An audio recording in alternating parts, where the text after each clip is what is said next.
I'm out at Red Pig Tools with Bob Denman today, and we are going to be talking, Bob, about tool maintenance. And honestly, I know I'm guilty of this. I think a lot of us gardeners are so thrilled with gardening that we forget that with just a few minutes, we can really help the longevity of our tools. That you can. You know, not taking care of the tools. You put a lot of money into tools, Yeah. and they really need to be maintained. Tools like hoes and shovels should be sharpened just about every time you use them. Really? If you only use them for a few strokes, that's one thing. But if Yeah. you're going to go out and you work for a half an hour, you should file that, you know, put an edge on it and keep it sharp. You work like a butcher. Yeah. You don't see a butcher using his tools till Yeah. you know, his knife until he can't cut hamburger with it. You want to maintain that edge. It only takes a few strokes then, not a half hour of work. Of course, and that makes perfect sense. So the continuous maintenance is better than like once a year. Right. Okay. And if you're only going to do it once a year, the best time to do that is just before you put the tools away for the winter. That way you clean them, sharpen them, they're ready to go in the spring. You paint them and keep them from rusting over the winter. And I would assume that the sharpening is a pretty simple process to do. Yep. All you really do, you need for most of your larger tools, you need a mill file, which is a single cut file, and you're gonna sharpen the edge. Which edge you sharpen, whether you sharpen the front and the back, generally doesn't make any difference until you get to a tool like this. This is a hoe that is used bent laying almost parallel to the ground, so you sharpen on the top, because if you sharpen from the bottom, it would stick it you would leave a little bit. All right. But most of the time with your more upright hoes, and certainly with your shovels and spades, it doesn't make any difference which side you sharpen on, so sharpen on the side you like. Filing is pretty simple.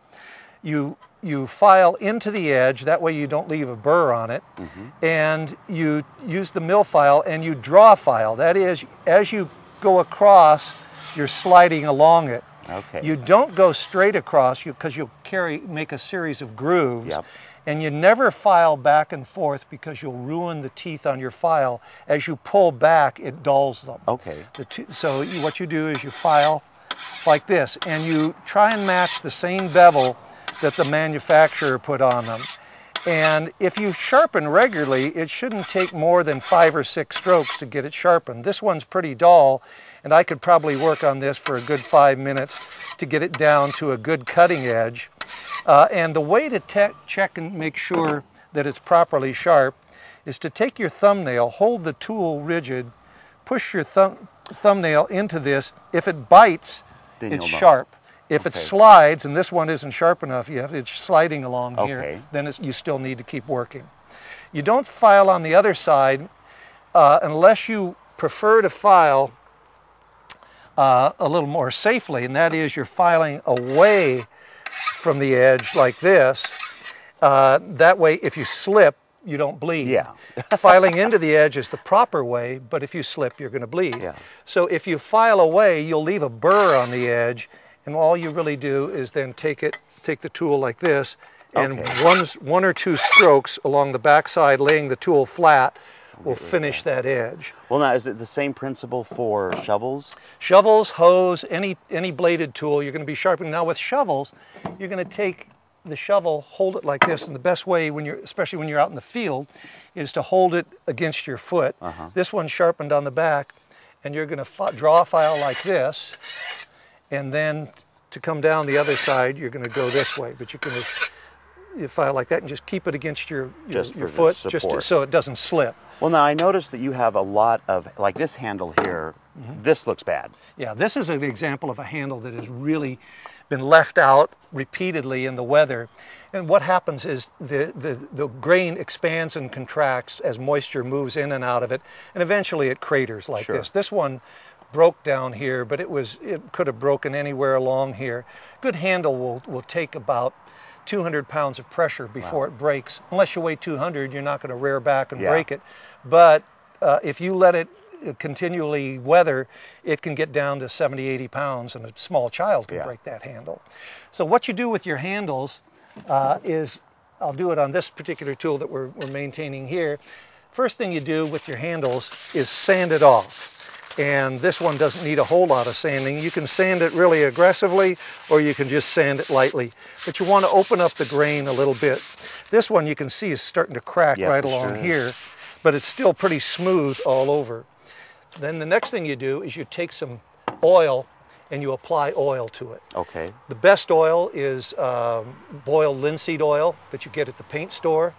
But any oil, this is Danish, this is tung oil, Danish oil finish, lemon furniture polish, Johnson's paste wax, any product that will put oil and lubricate that, that will help maintain the moisture, keep the moisture in the handle and not allow it to move in and that's out. a once a year thing on that? You should do that a couple times a year at least. And then the other thing you can do in the winter is take a wire brush or something like that, clean off the head, and I'm using steel wool right here. Clean the head off, and like this, get all the dirt off. You don't have to do a great job on it, but you want the dirt off because you're going to paint it. Oh, okay. And if you want to do a really good job, you can do like I did on here and tape off that handle and paint the head, or you can just spray right over the handle here. The important thing is to get some paint on it. And the twofold, there's two reasons for the paint. What are they? One is to keep it from rusting over the winter, and the other one is paint a nice bright color so that you don't lose it down in the grass. And that Don't paint it green. No, or black. Or black. Just paint it a nice bright red. Well, you know, it seems like there's so many things that we have to do in our gardens, and if you want some great tips on how to maintain your tools, because they are not inexpensive any longer, you can contact Garden Time. We'll kick you over to the website, and you can learn all the maintenance that you need to make your tools last for years. Thank you so much, Bob. You're quite welcome.